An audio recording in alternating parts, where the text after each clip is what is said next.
올해는 1517년도에 있었던 종교개혁 505주년 되는 해입니다. 종교개혁자들은 하나님의 구원을 인간의 공로에 의해 제한하려는 가톨릭교회 활동을 거부하고 오직 믿음, 오직 은혜, 오직 성경을 강조하였던 것입니다. 그래서 성경에 근거하여서 하나님의 은혜로 주어진 십자가의 은혜를 믿는 믿음으로만 구원받는다. 이게 종교개혁의 핵심 가치입니다. 이것을 요약하면 성경의 권위에 근거하여서 구원은 하나님의 은혜로 이루어진다는 것을 믿는 믿음으로만 구원받는다. 다른 길은 구원이 없다라는 것입니다.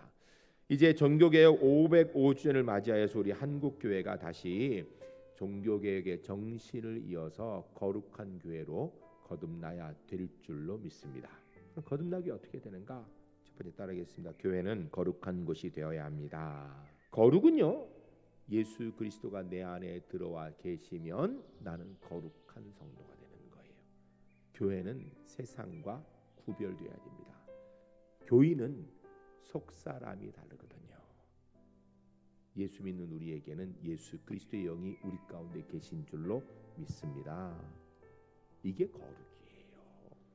교회가 하나님께 얼마나 굳건히 연결되어 있는가, 이것이 거룩의 정도인 것입니다. 교회 안에서 우리는 하나님께 연결되는 연습하는 거예요. 여러분, 우리는 예수 그리스도를 나의 구주로 믿어 이 자리에 있는 줄로 믿습니다. 두 번째 따르겠습니다. 교회의 거룩은 세상 속에서 이루는 것입니다. 교회는 세상에 있어야 됩니다.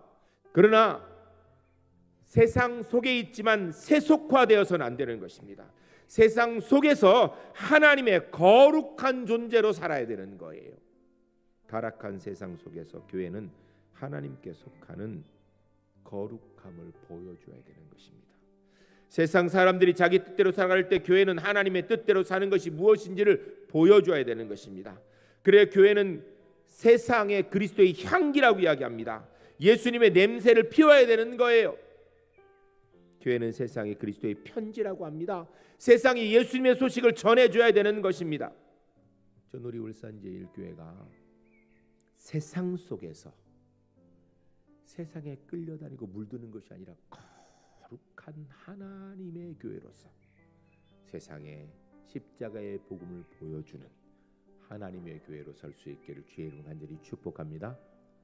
세 번째 따르겠습니다. 거룩한 교회가 세상 속에서 구원을 이루는 방법은 십자가입니다. 거룩한 교회가 타락한 세상에서 존재해야 되는 이유는 바로 세상의 구원을 위하여 있다라는 것입니다. 멸망하지 않고 영생을 얻게 하기 위해 있는 것입니다. 그런데 이 구원이 바로 주님이 보여주신 방법 외에는 없는 것입니다. 교인은 주 안에서 세상을 사랑하는 존재예요. 이것을 통하여 세상이 예수 그리스도의 십자가를 알도록 하는 것, 이게 교회의 존재 목적입니다.